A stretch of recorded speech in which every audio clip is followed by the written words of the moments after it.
Benvinguts tots a aquestes jornades d'internacionalització dedicades als països nòrdics, que estan organitzades, com sabeu, per l'Institut Català de les Empreses Culturals i el Mercat de Música Viva de Vic. Welcome to this conference, focused on Nordic countries, organized by the Catalan Institute for Cultural Companies from Government of Catalonia and Mercat de Música Viva de Vic. Em dic Cristina Estrada i porto la coordinació del Mercat de Música Viva de Vic, molts de vosaltres ja em coneixeu, i m'acompanya la directora de l'àrea de mercats de l'Institut Català de les Empreses Culturals, que us adreçarà unes paraules per donar la benvinguda a les jornades. I would like to introduce you Antoni Andugar, Market Development Director of Catalan Institute for Cultural Companies. Bon dia, moltes gràcies a tothom per venir. Thank you very much for all speakers and welcome to Catalonia and welcome to Barcelona especially and welcome to Mercat de Música Viva de Vic. Mercat is the strategic marketplace for music industry here in Catalonia. So you're invited to join us in mid-September at Mercat. This conference is part of the activities to help all music sector in Catalonia to attend international markets. In this case, we have held different sessions previously for markets in France, in Germany, Benelux, now Nordic countries. For us from the Catalan government, it's the Ministry of Culture, it is very important to travel together with our music industry to attend markets, local or international. It is global, the market nowadays. So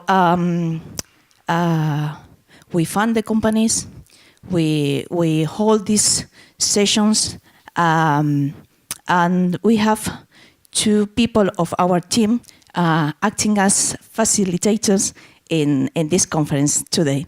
So, thanks very much for being here. Per tot el sector de la música de Catalunya, aprofiteu aquestes sessions. Demà hi ha els speed meetings i espero que tregueu el màxim profit. Moltes gràcies. Moltes gràcies també en nom del Mercat de Música Viva de Vic. Esperem que us siguin útils a l'hora d'internacionalitzar les vostres empreses, a l'hora de fer contactes, a l'hora de millorar la vostra feina. I us esperem a tots aquesta nit, a partir de les 10, al pati de l'Hotel Pulitzer, on podreu conversar amb els ponents d'una manera una mica més informal. També us esperem a tots al Mercat de Música Viva de Vic, que aquest any serà del dimarts 14 de setembre al dissabte 18 de setembre. We hope to meet you all by the middle of September at Mercat de Música Viva de Vic. Thank you.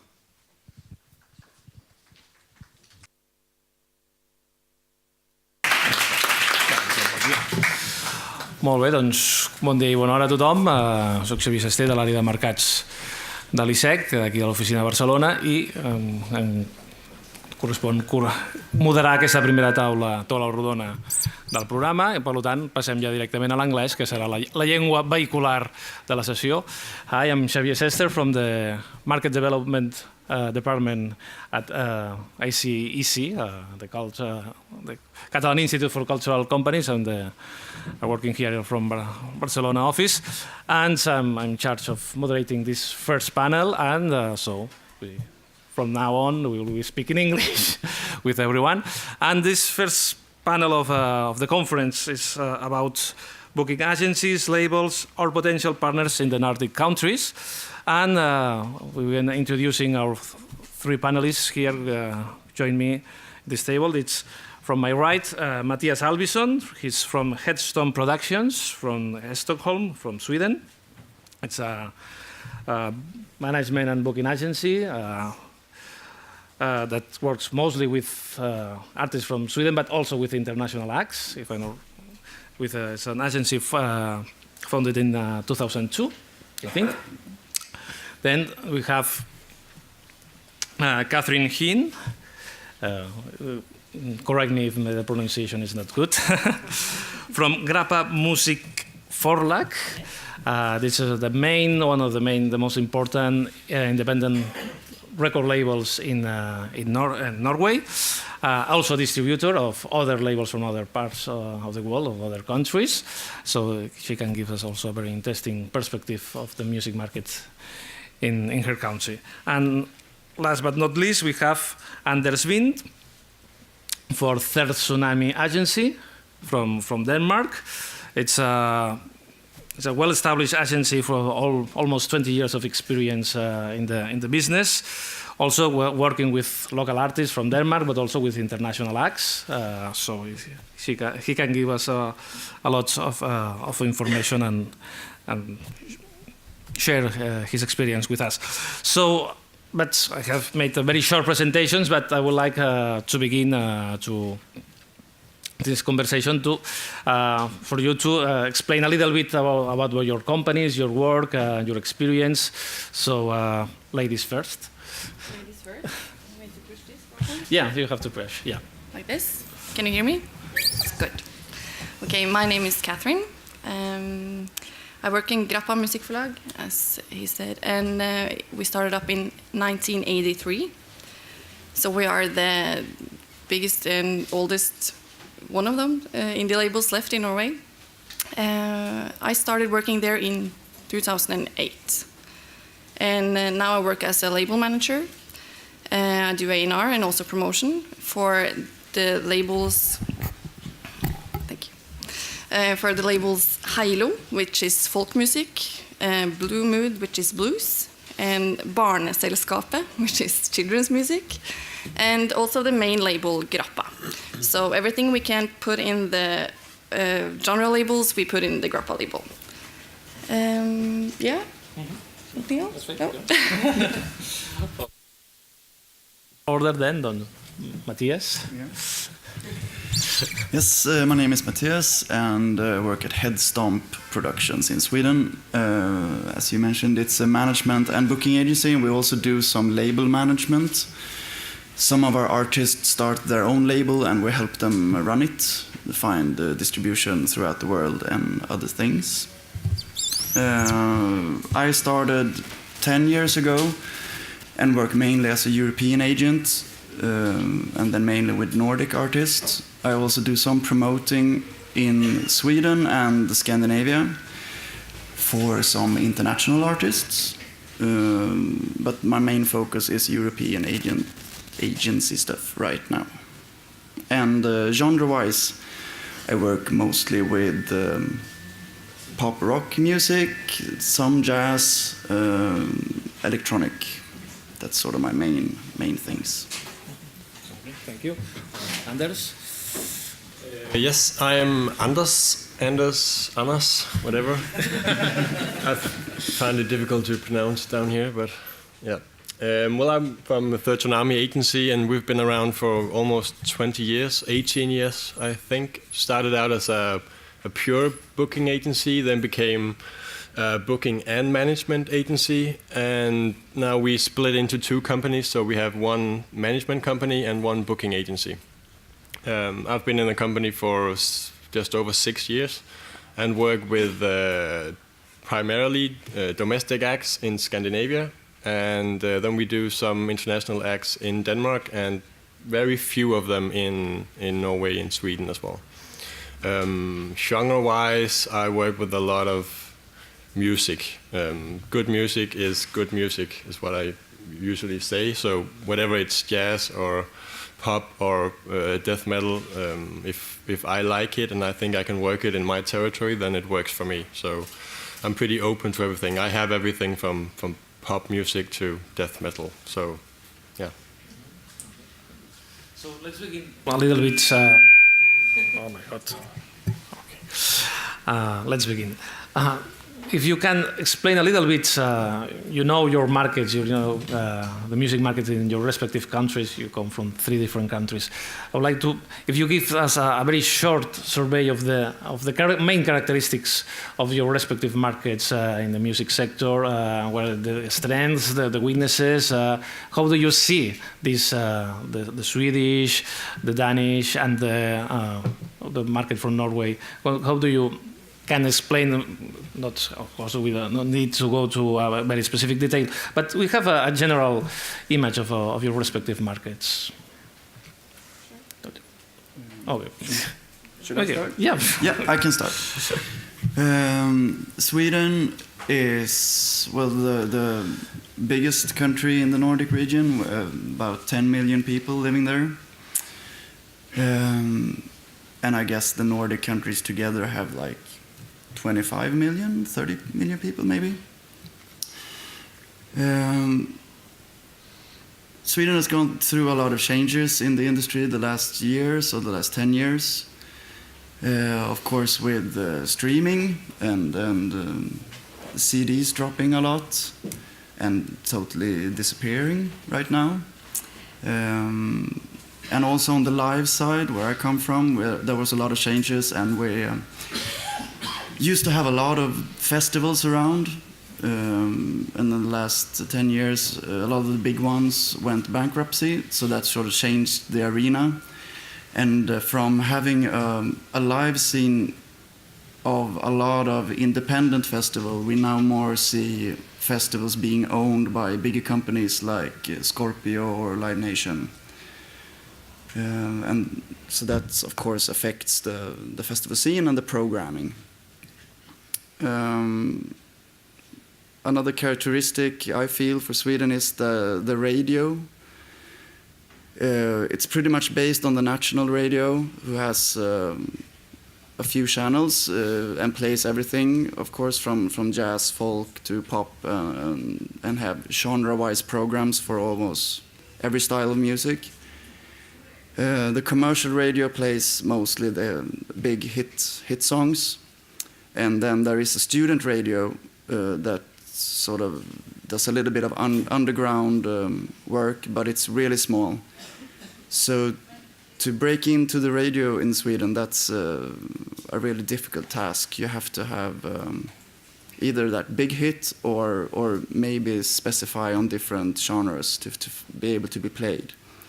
So I think that's one of the trickiest things to sort of break into in Sweden. The streaming side, the label side, and the live side is maybe more open and easier for outsiders to get into. Strength and weaknesses.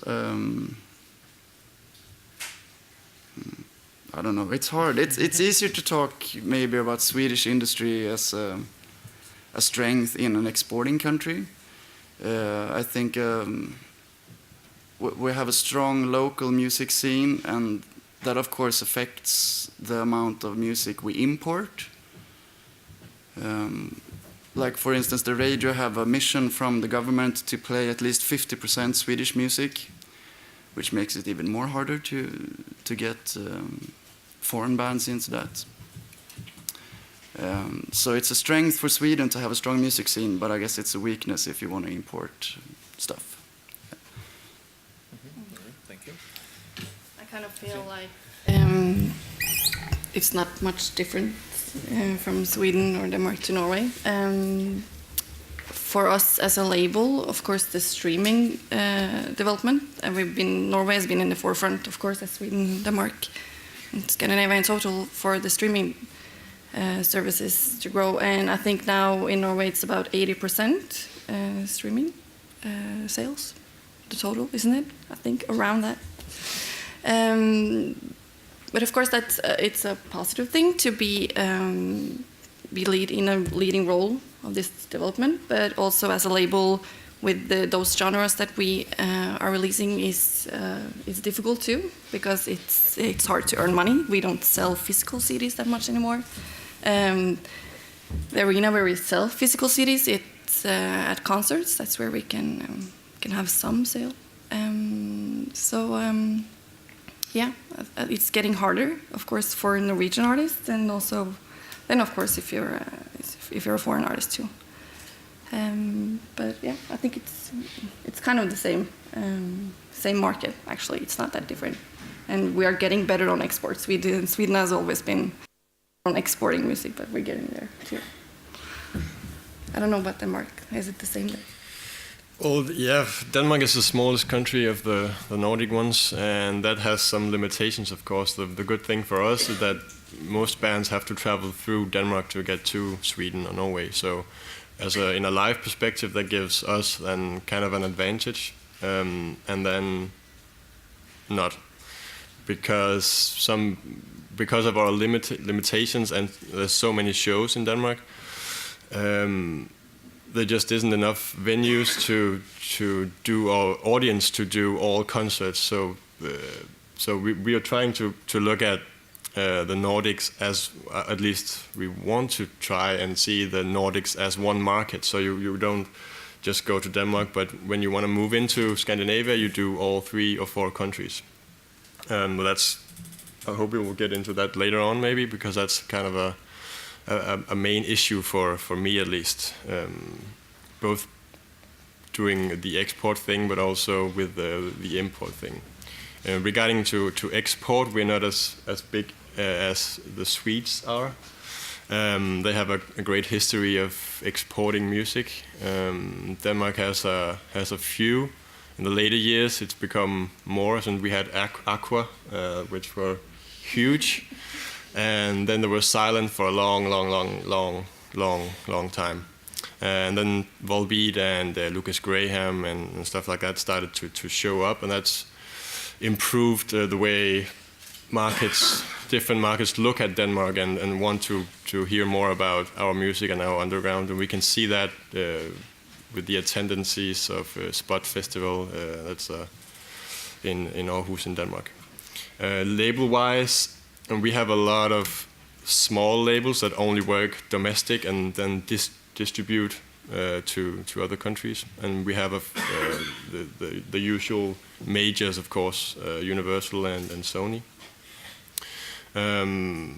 But I think the main point here, if you want to get into the Nordics, is to see it as a whole and don't focus on getting radio in Denmark, but getting radio in the Nordics, getting publicity in the Nordics and not just in Denmark or just in Sweden. Actually, that was my following Sorry. question. No, this idea of if really is an integrated market between the 4 countries.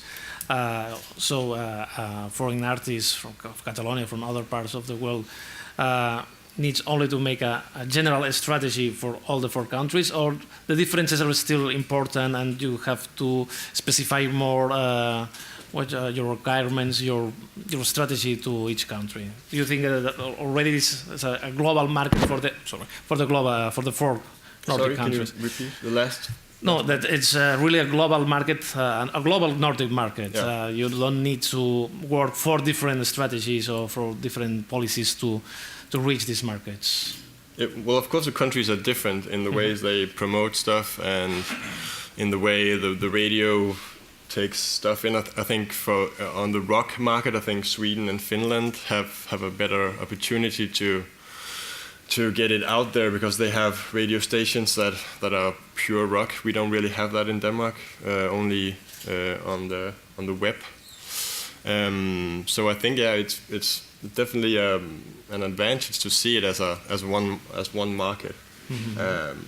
There's different stuff that makes it difficult to travel around because it's expensive and there's huge ways to travel from Copenhagen to Oslo or from Oslo to Helsinki or whatever. So there's different perspectives that comes into play.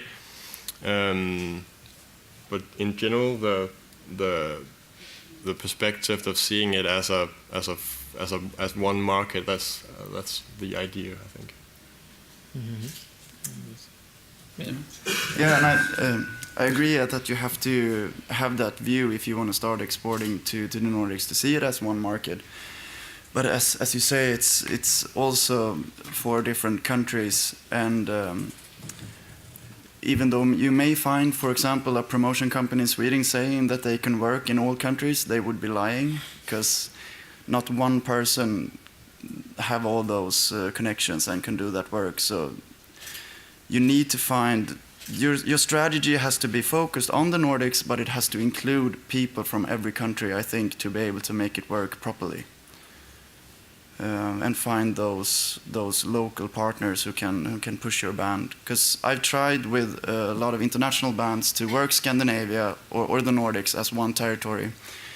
And I realized that for some bands it works fine because they are known in the world and known in all the 4 Nordic countries. But for some bands it, for some reason, only works in Sweden or only works in Denmark.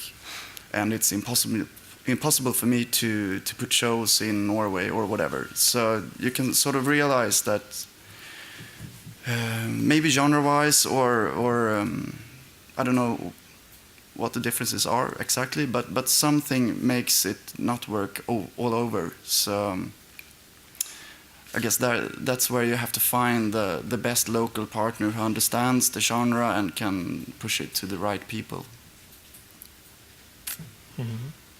Cathrine? Yeah, I think that's true. For me, for when I have artists and they are getting shows in Sweden, I don't have the network or the contacts there to work the country, so it is different. And so it's, as you said, it's important to have a local partner you can work closely with, even if you look at it as a whole market. But, yeah. And which genres you think that the audiences from your countries are more open to foreign audiences? Which styles are more pop rock, world music, this mestizo sound from Barcelona? Well, for me, if I can speak from Grappa's point of view, then we work mostly with folk music and classical and jazz. Yeah, that's what we focus on. But, and I think it's both a strong jazz scene and folk music scene in Norway. It is, absolutely. Yeah, for Denmark, if you really want to play Denmark and have success, I think you should sound like an American band, because that's apparently how you get success in Denmark. I mean, I don't think I don't think it has that much to do about genres. It has to do about the specific bands or artists. It's always difficult for foreign language speaking artists to get into any other country. It really makes no difference if it's Spanish people moving into Germany or Denmark or the other way around. It's just difficult if you sing in the native language. But you have to find your niche in each different country. So if you're a folk artist, search for folk, other folk musicians, or if you're a jazz band, you probably already have a big network you could dive into. For metal acts, it's a subgenre, so it makes more sense to contact bands. It depends on how you want to get into the country. But for Denmark, you shouldn't go for radio plays. That's not the way to go. Sweden? Yeah, for genres, I agree with that. It's not really about the genre. There's a scene in Sweden for every kind of genre. You just have to find the right audience and the right people. But a band I worked with a couple of months back was from Belarus, a band singing in Russian that I was able to do a couple of shows with in Sweden. And it is, as you say, of course, very hard to work with a band that doesn't sing in English or Swedish. But this example is kind of interesting because they sing in Russian, so nobody understands anything, but still they have a style of music that works really good for the contacts I have. More of a punk, post-punk kind of thing. So we were still able to do a few shows with this band in Sweden, even though they don't sing in a language that anybody understands. Well, of course Russians understand it, but not the typical Swede. So there are ways to get around it if you have the contacts and the expertise, I guess. Mm-hmm. So the language could be a problem, but it's not an impossible problem to solve. No. It's possible to a band not singing in English, because Catalan band singing in Swedish or Spanish, I think there's none. There are so many bands. Should be one. Who knows? Oh, there's a band that's singing in Chinese, so everything is possible. But so the language barrier is not impossible to break and to have some kind of access, maybe in a more specialized market or niche of of your scenes to have access. It makes it harder, of course, or more difficult, but it's not impossible, of course. So, with your experience, which is the strategy you could advise the Catalan company, Catalan artists, to have to work in the Nordic countries? I think not just in this conference, in previous conference we have, I think it's key to have a local partner. But I think it's always that it's difficult to choose which local partner is better suited to your needs and your work. But any advice you could give to our people here? As a label that mostly focuses on Norwegian artists, but from time to time also work with artists abroad, it's important for us that they have a booking deal actually first, because we need them to be visible in the market and have gigs there. That's really important. So maybe you can start talking about getting concerts. She can play that. Yes, of course. It's the dream situation is that you have a local partner, both on the label side and on the booking side in the country you want to export to. But I know for me, it's really hard to convince me to start working with a band. Yes, I know that. He tried a couple of times, and now he stopped sending me music actually. So yeah. But I do tend to work with international artists at some point. But if I'm gonna jump on it, it has to be something I really like personally, and it also has to have I have to be able to see a possibility of doing it. There's a lot of music I like, but it's impossible to do something, so it's no point of me starting to send it out, because I know it's not gonna work. And since it's so hard to find a booking agent in Sweden, I suggest that you also try contacting venues directly, trying to contact festivals directly, because if you have a folk band, you can easily Google up folk festivals in Sweden. And I think that's the way to start. Then maybe I'm at this folk festival and see the band play live, and that's the way to convince me. So I think even though you want to have this structure and everything should be very planned and look good on paper before you start exporting, I think that plan is very hard to get. So I think you have to sort of skip that by just trying to get into the market yourself. It's of course hard, and it's if you get that festival slot for no money in Sweden, you have to fly there and it costs a lot of money. But if that's the way to do it, I think, if you really want to try to get there. And on the label side in Sweden, or for all countries, smaller labels usually work with domestic artists.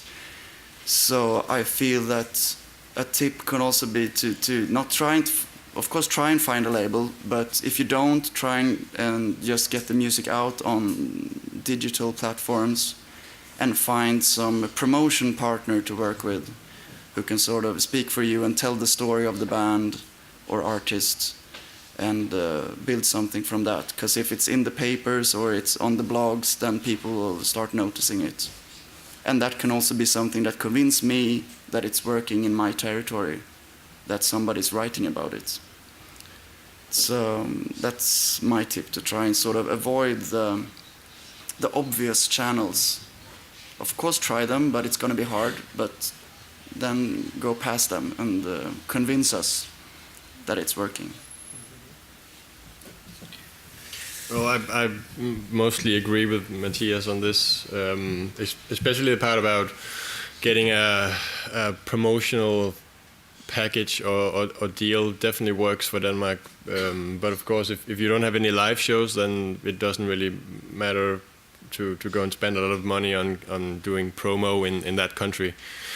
But if you are so lucky to play a festival or to play a few venues in Denmark, then it's definitely worth the money to buy some promo and if maybe get a few radio plays, maybe get some interviews, maybe get some local press in the cities that you play. That's a good way to get into the market as a beginning. But yeah, every start is expensive, I think. So let's think the other way around. We're talking about how, which strategy could follow the foreign artists to have access. But I want to know also how do you discover foreign acts?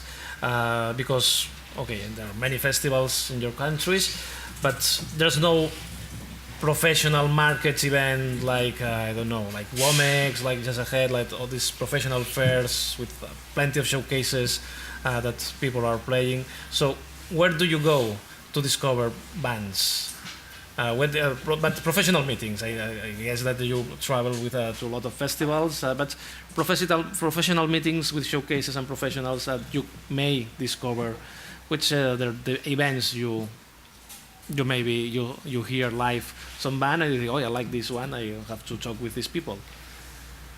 Sometimes that's the way that you discover them live, of course, but also for us it's we work closely with a lot of other like labels or distributors in other countries, so we kind of, like right now we have worked with a German label and we have a license deal for the Scandinavian markets for this actually Greek artists from through this German label. Mm-hmm. So that's kind of how we, if we like it, then we work together with them. That's how we do it. Mm-hmm. And that's often how we discover these artists we work with too.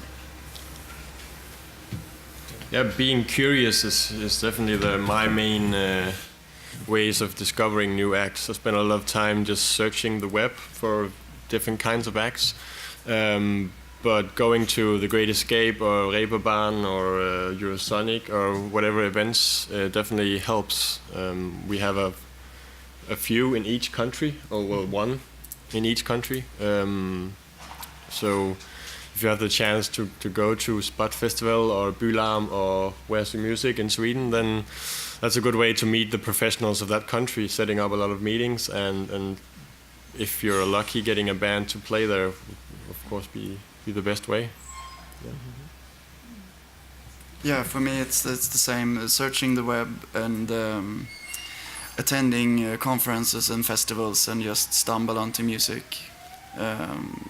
And of course there are these professional events like Where's the Music is festival in Sweden that I think mostly programs Nordic music, so I think it's very hard for you to get a band in there, but it's still a meeting area where a lot of Swedish industry and some Nordic industry are, as for Spot and Bylarm and Lost in Music, Music in Media as well in Finland. So even though you don't have a band to present, you can still be there, go to seminars, get to know the market better, bump into people and just build your network and find those local partners that is worth having. So I think when we talk about sending a band to the Nordics, it's really expensive, and a cheaper way is to send yourself to one of these conferences and just be there for a weekend and learn. I think that's a good start, and maybe then you realize which bands you work with that could work in this market, because you know the market better, and you know which band that shouldn't go, then maybe that's a waste of money. So that could also be a recommendation, to just go there and see for yourself what it's all about. Yeah, and see which bands that you can maybe match your bands up with an Nordic band that would fit your style of music, that can, maybe you could do some kind of exchange, so they get to play here and you get to play the Nordics. Mm-hmm. Actually, this is another classical topic in these conferences, is to have some kind of relationship or friendship with a band of your countries that can introduce you to its own country, and then the reverse way also. It's a very important thing to do. Yeah, and I think that's a way that seems to be working really good.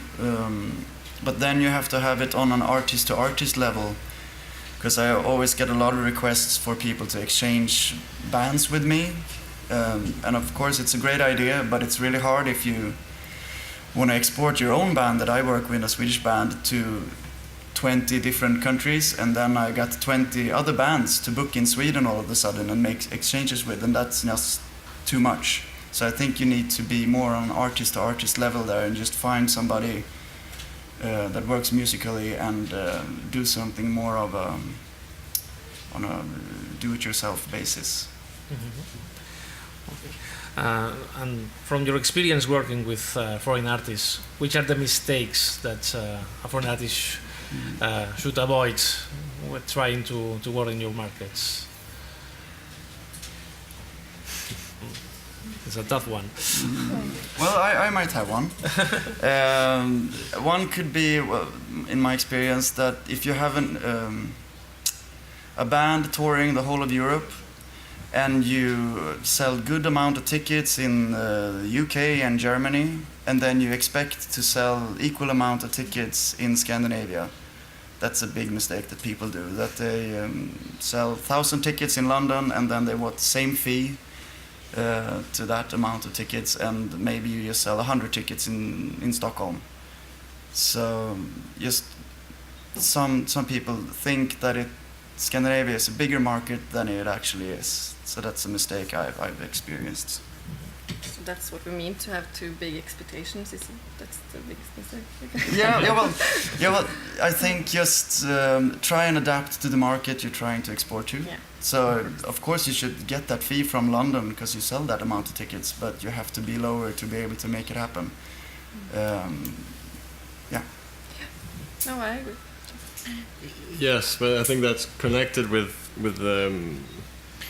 going into a new market without having any idea of what you're doing. Just want to play there just to play. That makes no sense. You have to have an idea of going there, like doing some promo or having a proper release or something in that area. Because just going into a different country makes it almost impossible, especially in the Nordics, almost impossible to sell tickets because we have so much music. So now that we are talking about money, let's keep talking about money. Yeah. Because the four Scandinavian countries, Norway is not part of the European Union, and the only one with a euro is Finland. So I don't know if, and in terms of legislation, regulations of people from outside working there, from taxes, from even in the exchange from the euro to the own currency in your countries. This could be a problem. It's no problem at all. How do you work with that? Well, Denmark is part of the European Union. We just don't have the euro. There's no artist tax in Denmark, which is definitely good for artists, of course. There is in Sweden and in Norway. But the money is of course very important in this matter. If it's difficult to do anything without money, unless you're a one-man band traveling by train and an acoustic guitar on your back, then it might be possible to do something and you can sleep wherever. But it is expensive, so money definitely matters. I don't think the exchange rates or whatever and that means that much. But just for Denmark at least it's the cheapest country because you get more out of the fees. In Norway, for instance, because we have the image that for us poor European Mediterranean people, Norway is very expensive. Well, Having to have a coffee, it's hugely expensive. Norway is the most expensive country of these three countries of Scandinavia. But yeah, no, I don't know if it doesn't matter with the that we're not part of the European Union. I don't know, but no. Okay. Well, this afternoon we have some people from Norway from festivals, so we can ask them also. Right. Do that. The same That's question. Yeah, and I think for Sweden, we have an artist tax of 15%. You can make that disappear by sending in receipts of your travel costs. So when you're breaking a new band, the artist tax doesn't really exist because usually you have more costs than the fee covers. And when I promote bands from abroad in Sweden, I always give a fee in euros, and there's no problem of sending the money or anything. So I think that's pretty easy. And the fees are fair? I guess you will say, everyone, yes. But in terms of the market, of the level of the size of your markets and the expectations, maybe you've talked about before, of the expectation of the bands. Yeah. I think that's are fair that the bands could tour around these countries without losing money. Well, I think for Sweden, if you play a genre that has some sort of funding, and in Sweden that would mean classical music, folk music, world music, jazz.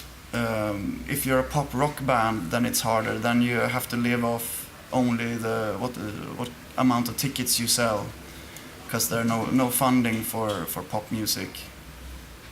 So, I mean, in that sense, if you're a jazz musicians, you will probably get a pretty decent fee if you get booked. If you're a pop rock artist, then usually you sometimes you have to play for free. Sometimes you get a couple of €100 and no hotels, or so it's very hard for the pop rock side to get fees that cover your costs. So you have to not only make an investment in all the other things, but you also have to pay to tour. And then you have to be really determined that you want to break this market to be able to do that, because you have to come back and do it again and again. In Denmark, most of the established venues have support from the government. That means they get a certain amount of money they can use to pay musicians, and then they get half of it back from the state. That means that if you're a band of 4 musicians, you can each, or 5 or 3, each of them can get around €260 from the venue, on top of catering and whatever. So for Denmark, there's definitely fair prices if you stumble upon the right venue that has that kind of support, of course. I think that also in Denmark also it's easier, like as relatively a small country than Sweden and Norway. That in your case, you recommend maybe to concentrate efforts maybe in the big cities and the big centers, that's not going very far from Stockholm or Oslo when doing your strategy to go there. And I think even though the distances are pretty far between Oslo, Stockholm and Copenhagen, it's still possible to travel there over a day. So you can do 3 shows in 1 show in every country and still be able to drive. It's if you want to go up north that it's really difficult, but it's not your first priority as a new band in this territory either. So as long as you just focus on the main cities, it's pretty easy to tour. I would say. No, I think it's the same. This is not my... Yeah. So if Anita was here, it would be better for her to answer that. Maybe some of the other ones can answer later on this touring matter. Okay, so... and we should add, we don't have a Finnish booking person here. No. But that's a totally different thing, and it takes a while to get there. You can't drive there, you have to take the ferry, it takes a day. So in my point of view, if I was exporting to the Nordics, I would focus on the Scandinavian countries, Denmark, Norway and Sweden first, or Finland as a separate market, because it's difficult to get there. Well, let's see what the Finnish people say later on about this issue. But my last question before giving the voice to the audience is, okay, we have talked a lot about the music scene, but we have Cathrine from a record label and a distributor. Of course, the discographic industry has changed a lot these last years. Which platforms do you think that are more useful for a foreign artist to have access, or that the local audience discovers them in Norway? which platform? Of course, we have Spotify, but are maybe some specific platforms for streaming or for digital distribution that are more local based, or the audience from Norway are more interested than others, or just like the same in all over the world? No, I think it's kind of the same. We did have Vimp, which was Norwegian from the start, but now it's Tidal, and not that much Norwegian anymore. But no, I think it's the same. It's I think Spotify is, of course, the biggest in Norway too now. But those like Spotify, Tidal, and Apple Music now, those three are the major things. I think we have like 1.5 million subscribers in Norway now, and we're a total of 5 million approximately. So you are not selling physical CDs almost anymore. We are still producing physical CDs, but then we have to have the artists touring, because that's the only, as I said before, that's the only place we sell CDs. And we also now produce a lot of vinyl too, because that's coming back. The vinyl sales increased in Norway the last year, and so we are not giving up yet on physical sales, but soon probably. So I think it's time now for the audience to make questions to our panelists. If it's a microphone here, I don't know if there's someone to pass the microphone. I have to. Okay. Any questions? Yeah. Okay. I have one question. It relates basically to... Wait. I think we need to record. If someone wonderful knows will help me. So introduce yourselves first and make the question, please. Hi, I'm Julio Quintas. I've been working in booking and management for a few years. I was lucky enough to work with some of your colleagues over here. And my big question mark nowadays, it relates mostly to promotion.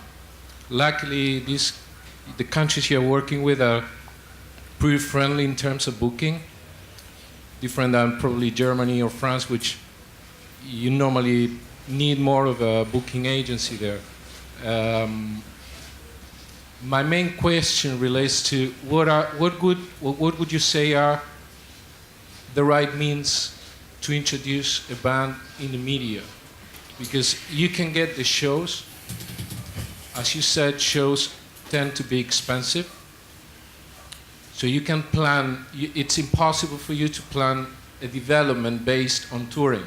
It just costs too much money. So it's always my question mark, how do you get to promote? Some countries still sell CDs, like Germany. You're telling it's not the case in Scandinavia. Some countries don't play music for free on the radio. So, and I had the experience of actually booking gigs which didn't sell.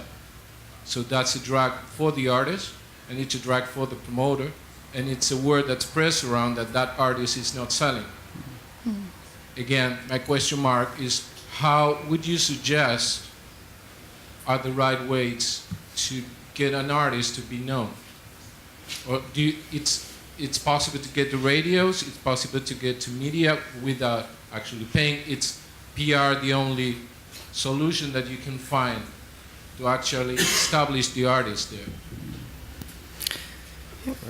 Well, to get some attention in media in Norway as a foreign artist, I guess what we like is or what I can tell from experience is that they like the local story. If you have some connection, if you have an interesting, like it's not enough to just be giving out a new album anymore. As I work with a lot of Norwegian artists, it's become really, really difficult to get spots in the papers or interviews on television or in the radio. When I first started, it was much more easier, but it's getting harder and harder.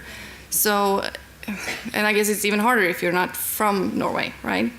But if you have a local link, if you have a local story, something special, right? That's probably one way of getting more attention. But I don't know, it's hard.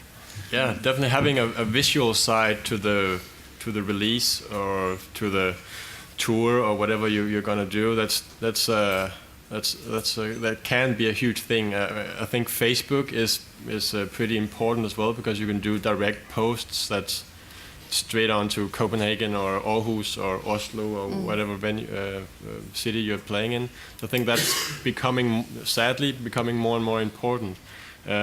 If you get a lot of attention on Facebook, that will spread into the media as well.